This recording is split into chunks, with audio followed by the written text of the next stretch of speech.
बड़ी सूंड वाली झूठी औरत। एक गांव में एक पति पत्नी रहते थे। पति फर्नीचर का कारीगर था। दिन भर मेहनत मजदूरी करके वो घर में जो पैसा कमा कर लाता था, उस पैसे से उसकी पत्नी संतुष्ट नहीं होती थी। पति जो भी पैसे कमा कर लाता उसे पत्नी के हाथों में दे देता था। पत्नी उसमें से थोड़े से पैसे निकाल कर छुपा कर रख देती थी। एक दिन रवि थक हार कर घर आता है। अरे वो सुनते हो लाजो, ओ मेरी लाजो। लाजो गुस्से से रूम से निकलती है। हाँ बोलो, क्यों इतना चिल्ला रहे हो? बोलो क्या हुआ?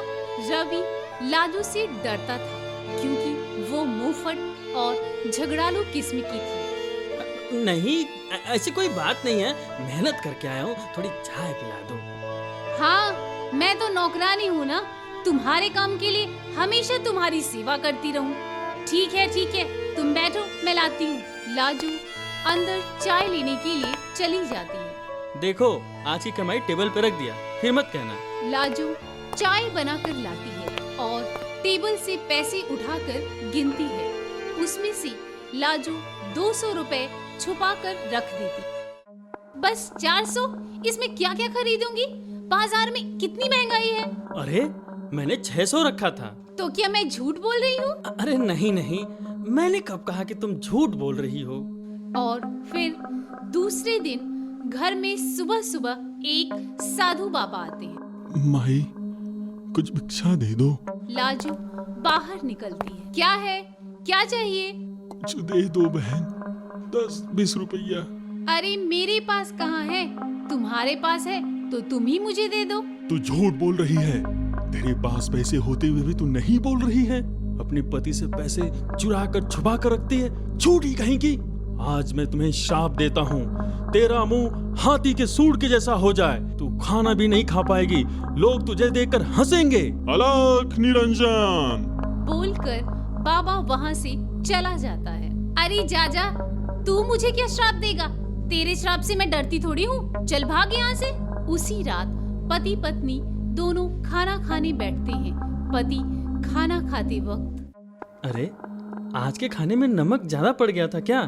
दाल में नमक ज्यादा है। तुम्हें तो मेरे खाने में कुछ न कुछ नुक्स निकालना ही है।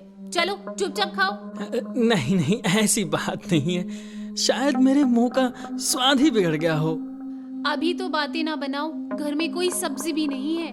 अरे कल ही तो मैंने तुम्हें पैसे दिए थे सब्जी लाने को, सब्जी खत्म हो गई। तो क्या मैं झूठ बोल रही हूँ? अरे नहीं, तुम झूठ नहीं बोल रही हो। हे भगवान, ये कैसी घरवाली दे दी मुझे, इतनी मुंहफट और झूठ इतनी बोलती है, चोरनी कहीं की। क्या सोच रहे हो मन में? मुझे गाली दे रहे हो ना? अब सो जाओ, बहुत रात हो गई है, मुझे नींद आ रही है। दिन भर घर का काम करके मेरी हड्डियां दुखने लगी हैं। दूसरे दिन पड़ोस की एक औरत आती है, आवाज देती है, अरे लाजो बहन, कहाँ हो? लाजो बाहर आती है। अरे पलटू की माँ, इतनी सुबह सुबह क्या बात है? पलटू की माँ अपनी दोनों हाथों में सोने का कंगन दिखाती है। तुम्हें एक चीज दिखाने आई हूँ, ये देखो मेरे सोने के कंगन मेरे पति कल ही बनवा कर लाए हैं। वाह, कितने सुंदर कंगन है। तुम पति पत्नी में बहुत प्यार है ना? असल में हमने पति से जिद की थी, तभी ला कर दिए हैं। तभी अचानक लाजो के नाक के नीचे एक फोड़ी जैसी सूजन निकल आती है।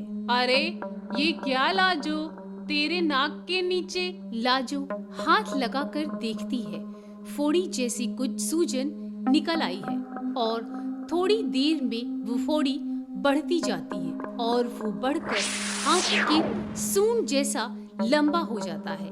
ये देख पलटू की माँ चिल्लाती है। उसकी आवाज सुनकर पास पड़ोस के लोग आ जाते हैं, सभी मजाक उड़ाते हैं। लाजो सूंड देखकर डर जाती है। ये देख लाजो रोने लग जाती है।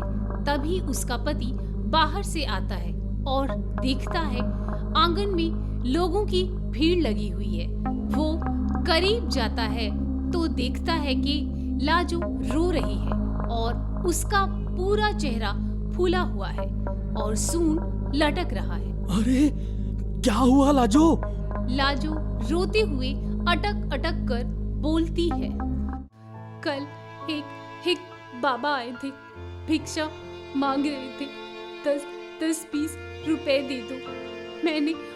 मैंने उन्हें कुछ भी नहीं दिया।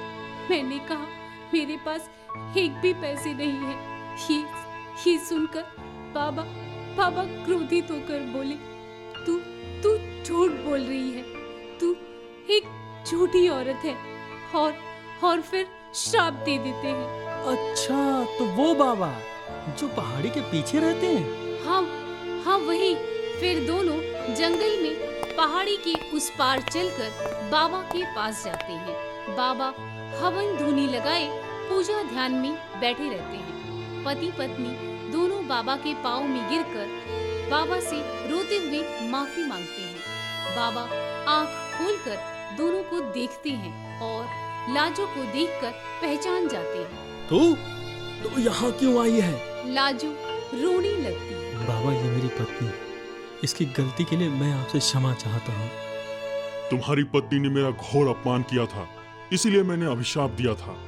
बाबा मुझे माफ कर दो, मुझसे गलती हो गई। आगे से ऐसी गलती कभी नहीं होगी। आप मेरा मुंह पहले जैसा कर दीजिए, फिर कभी गलत सलत नहीं बोलूंगी। तेरे ऊपर मेरा यकीन नहीं है। बाबा, मैं आपको वचन देता हूँ, आज के बाद ये कभी किसी को उल्टा पुल्टा नहीं बोलेगी। हाँ बाबा, मैं कसम खाती हूँ। दूसरे को क्या, मैं कभी अपने पति से भी कोई गलत बात नहीं करूंगी। ठीक है, आज तो तुम्हें श्राप से मुक्त करता हूँ, पर दूसरी बार ऐसी गलती हुई तो क्षमा नहीं करूंगा।